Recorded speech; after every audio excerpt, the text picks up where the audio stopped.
Hey, what's up YouTube? I'm gonna do a quick bike check on my 2012 kink grip. Start at the front. I got the stock kink bars. They're actually really good bars. I just got them cut. I think they're 6x8 now.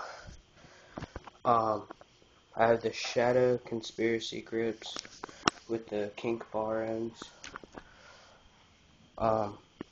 Stock mission components, stem, stock mission components headset.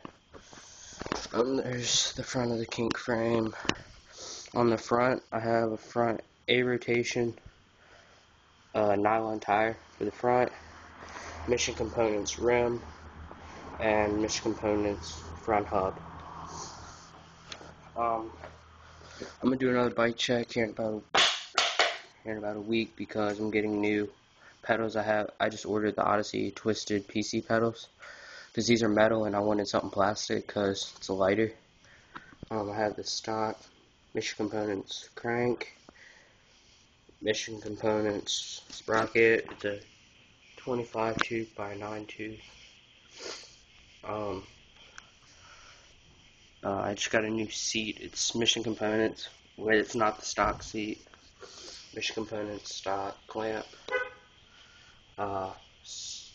Back rim is stock. It's mission components. I have a compact nylon back tire and stock mission components back hub. Alright, peace.